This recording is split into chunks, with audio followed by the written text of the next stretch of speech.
কি গো নামটা বলে দিয়েছো হ্যাঁ মাইয়া পাস করছে একটু ডাকলে বউ খাওয়াবো তো মিষ্টি খাওয়াবো তো খাওয়াবো তো আমার টিনার মায়ের খবর দিছে খাওয়াবো তো কি গো ভালো আছো হ্যাঁ চলতেছে হ্যাঁ।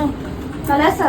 সারা মান ছেড়ে ডাইতে মিষ্টি খাওয়াছে আমার বউ খাওয়াবো আমরা খাওয়াবো আচ্ছা বাদ দাও মাইয়া খাও। পাস করছে তো অনেক কি? সম্বন্ধ আলাপ করি হ্যাঁ ভাইয়ের এখন সম্বন্ধ দিব না দিয়ে কথা কও উম্মা তার কত ফলাইতা মাইয়া পড়া মনে নেই আরো ফলাইতা না পড়া ডাক মাস্টারি করতে লাগবো। ডাক মাস্টারি করলো একটু পড়াই লই মিষ্টি রাতে হ্যাঁ। আর কি বিয়ার কথা এসে চুপ করো তুমি এত ফটো ফটো করো না মোবাইল খালি হারা দিন লয়ে বসা বিয়া দিলে কি তো এই গুডাক মাস্টার করতে লাগবো ফটো আর কি বড়টা করবো এখন হবে তো পড়াই লই মেরে আমন দালালা ভালো ছেড়ে আসতো তো ফটো তুমি সম্বন্ধ করে না করে মিষ্টি খাইতে আইয়া কাটতে খবর লয়ে কইছে। বড়গিরি করতে আইছে এরপরে পয়সা লুবে খালি ঘরে ঘরে মাইয়া খুঁজে সম্বন্ধ লেগে আসছে খালি বসা কুলে লয় মাইয়া বসা